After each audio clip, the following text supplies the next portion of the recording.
Ramaphosa, you have let us down. True. You said we must send you, but you failed us. You went Automate. to do the worst than Zuma. If your statistician general, no less a person, tells you that you've got 30 million illegal immigrants, why don't you say to these people, listen, you gotta leave? So in this in this video, UJJ is not just talking about immigration. He will be talking about fear, frustration, politics, unemployment, corruption, leadership, and the deeper question is whether South Africa is still being governed with discipline. So let's do check it out. Please do subscribe, follow for more. We'll be posting as much as we can on YouTube, TikTok, and on Facebook. His friend Dialogue Podcast with me on Kopotse, JJ Tabane. Happy to be back in your space. We're going to be talking about a lot of things that are really at the heart of building our nation. In the last 3 episodes of our podcast, we spoke to 3 different leaders. Julius Remember Malema Julius, yeah, to kick off our podcast and season. Herman Mashaba, I remember Helen also. Zille, as well as Herman Mashaba, who both are running for the city of Johannesburg, and there was a running theme about migration, and these leaders are taking 3 different postures, which actually shows the divisive nature of this whole issue of migration. And I don't really intend to go deeper into it this time around, but just to say to the country, there is a need here for us to bring our heads together about how this issue can be an opportunity to reflect on how we look at the whole issue of, for me, the big issue is regional integration. Yeah. The reality is, And just to add on that one, immigration has honestly become one of the biggest political issues in South Africa.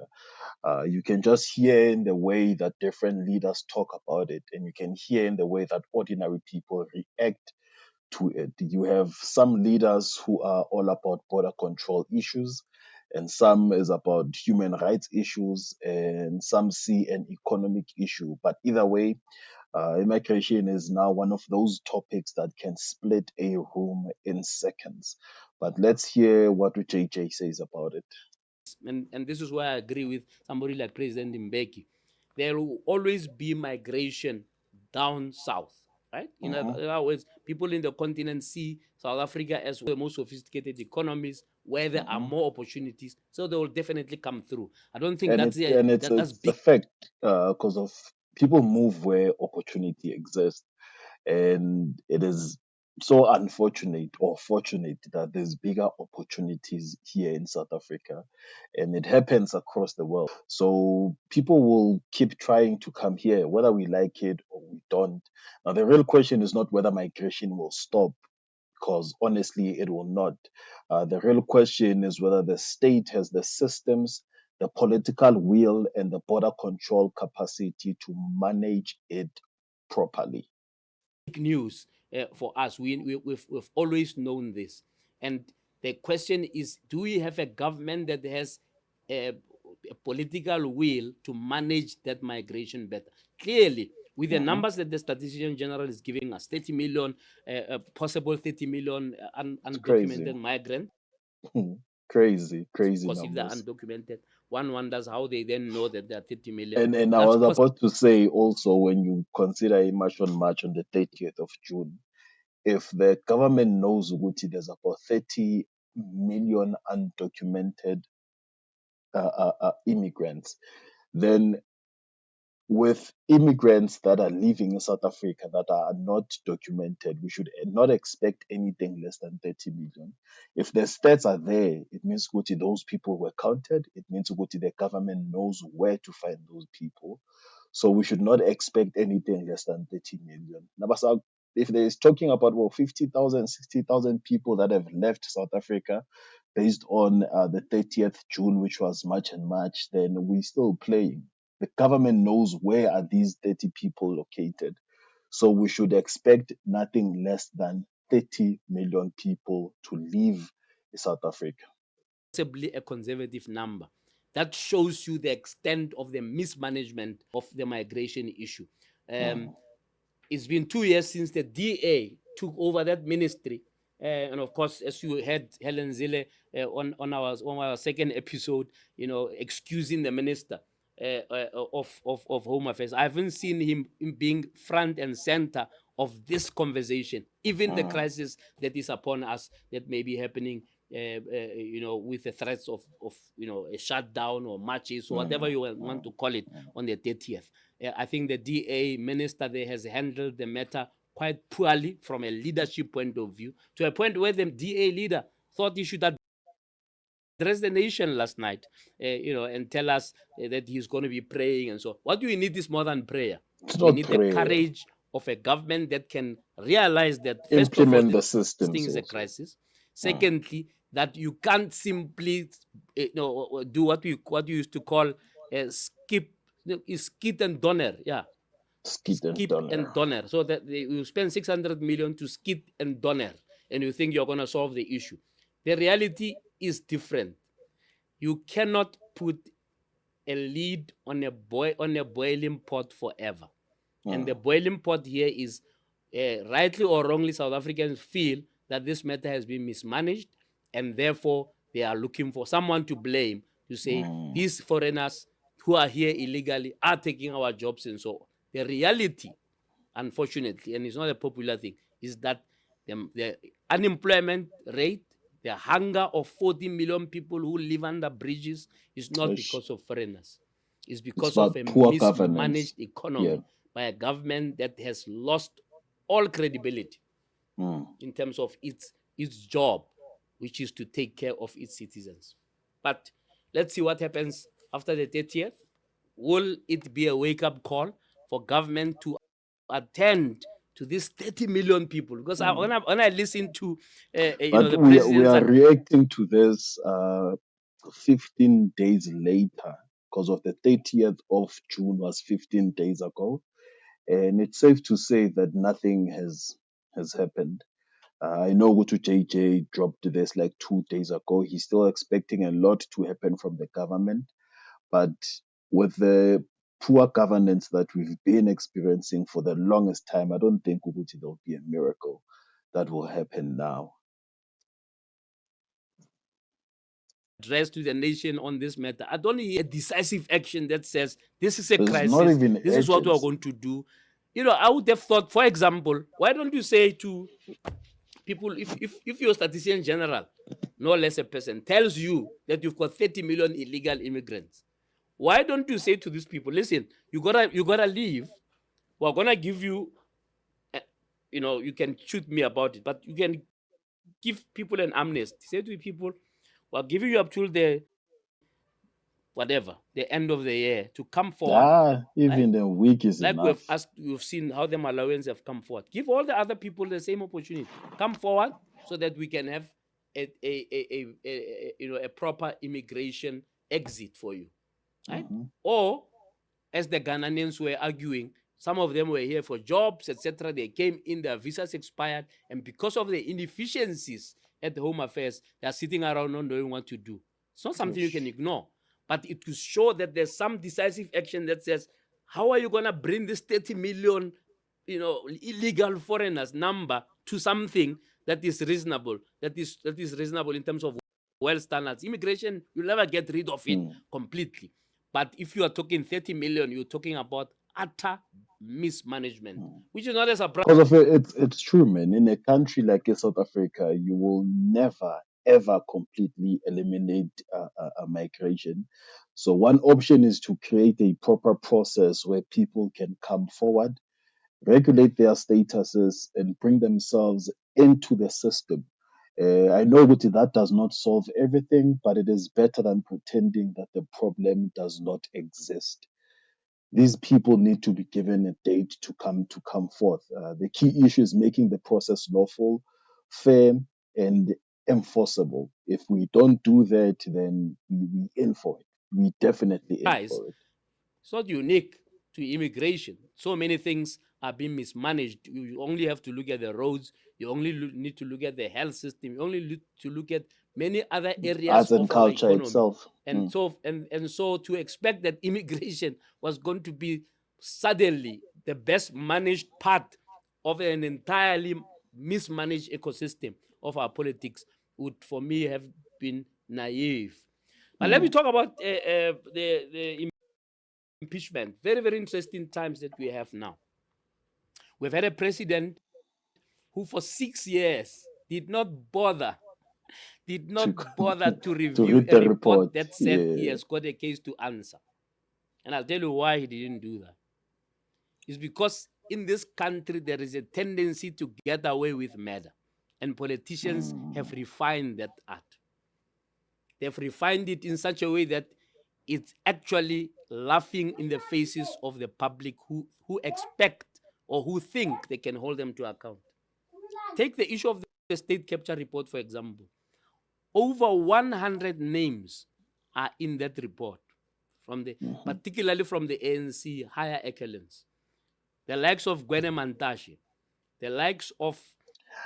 Now, for those who do not know, the State Capture Commission was chaired by Chief Justice Raymond Zondo, and it was established in January 2018, and it ended up producing 6 parts, over 5,000 pages of findings, and it was created to investigate allegations of state capture, corruption, and fraud across public sector and state-owned entities.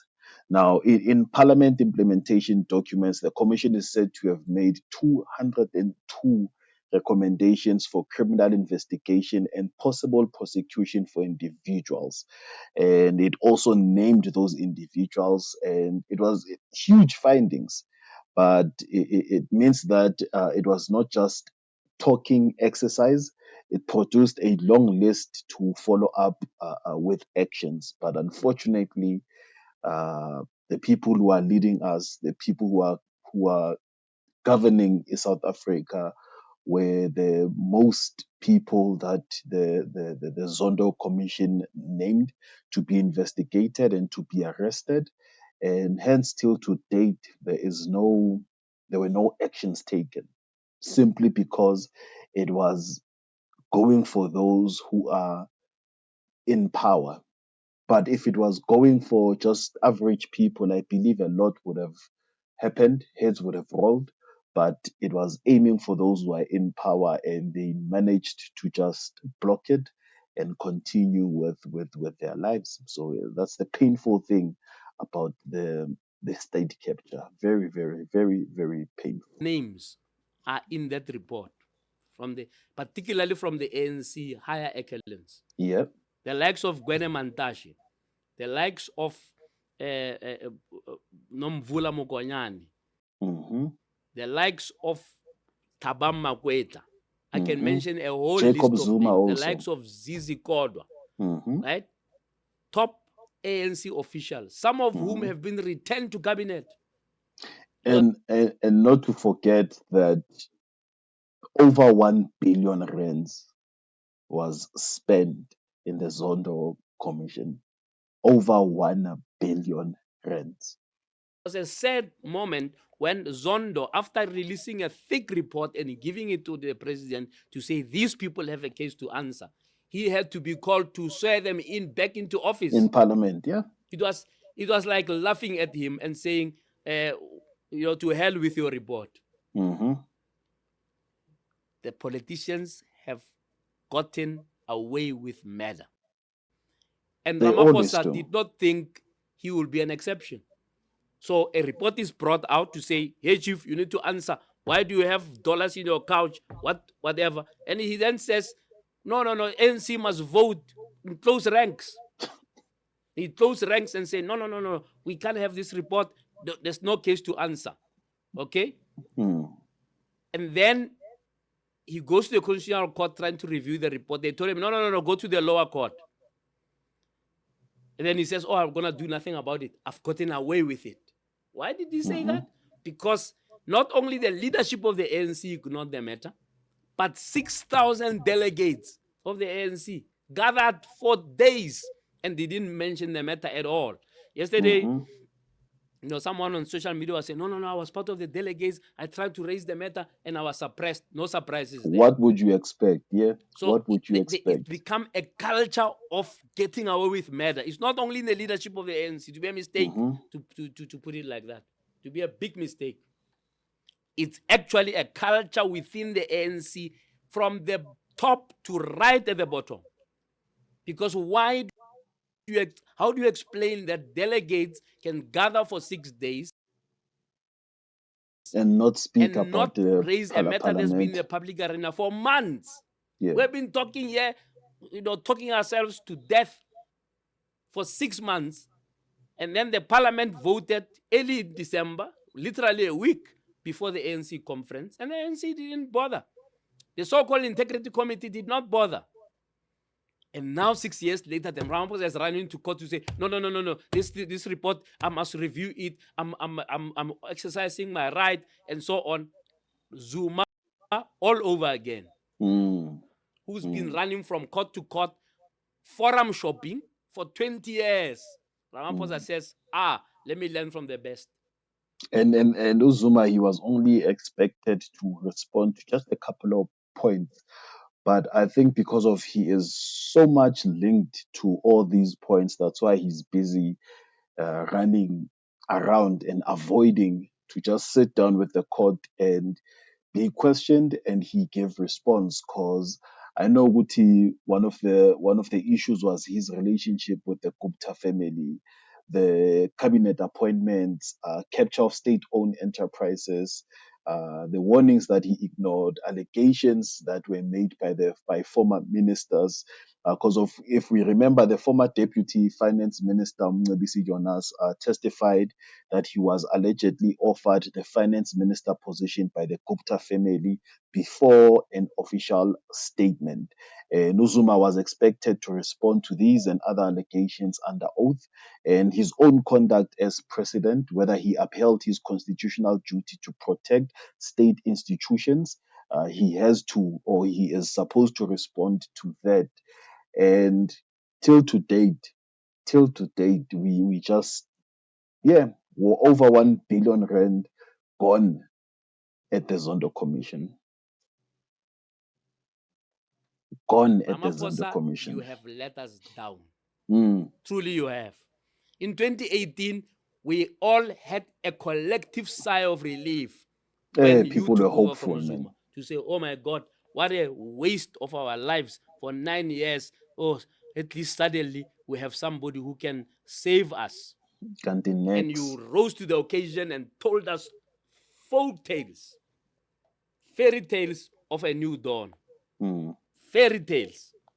Tumamina, yes, clearly, you were not sendable, if there was such a way.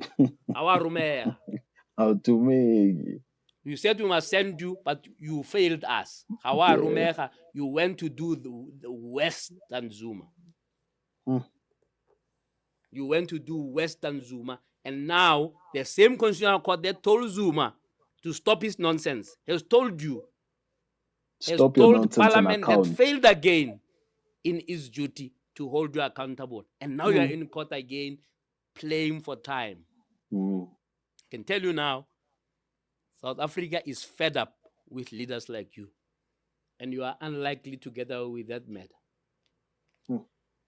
I hope that the ANC will learn its lesson. I understand that they withdrew their case. They wanted to intervene in this interdict of Ramaphosa. Good for them, if sense is beginning to prevail.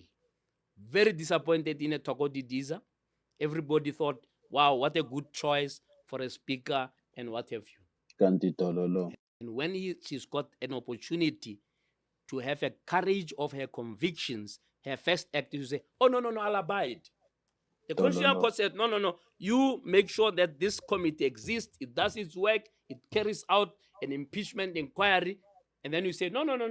If Ramaphosa goes to a lower court, which is crazy, to ask it to overturn the decision of a higher court, I will abide as the Speaker of Parliament, as a leader of an entire But also leg. it has been said with the speakers of parliament all come from ANC, and the decisions that they're making or decisions that they take will be those that will benefit the ANC, more especially the president of the ANC. So we honestly shouldn't expect Utogoti Diza to do much because she's in the pocket of the president. That's how it is, and that's how it has always of been. our state. As a Speaker of Parliament, as a leader of a higher court, I will abide as the Speaker of Parliament, as a leader of an entire leg of Mm. our state, a leg that's supposed to hold the other two legs accountable, to hold the executive to account, to hold the judiciary to account. The head of the legislature, Tokodi Diza, you have let us down. Mm. But anyway, those are your politics, South Africa, and you are to blame because these are the people you have voted for. But you've got another opportunity. But on that point, it's a shame that we always blame people for voting ANC. But the previous elections, people showed Ukuthi they are tired of the ANC and they want ANC out of office. And the ANC did not receive a majority of the votes. It dropped below 50%. And South Africa was very hopeful because there was finally a chance to kick ANC out. But the same parties that positioned themselves as parties that we should vote for instead of the ANC, they took our votes and gave them back to the ANC and decided to work with the ANC. That's the most painful thing about what had happened on previous votes. And people will go back again later this year to show that they are tired of the ANC. And those parties will then again take our votes and give them back to the ANC. So the only thing that we can pray for or wish for is for people to not support those parties also and support parties that are willing to stand firm, that are willing to say, "Would yes, we have a history that is not good with these other alternative parties, but for the sake of South Africans, we will just close that door, open a new door, and then we will work to ensure that South Africans get what they want, which is ANC out of power." But your vote, your choice, and also your vote is your voice. Signing out.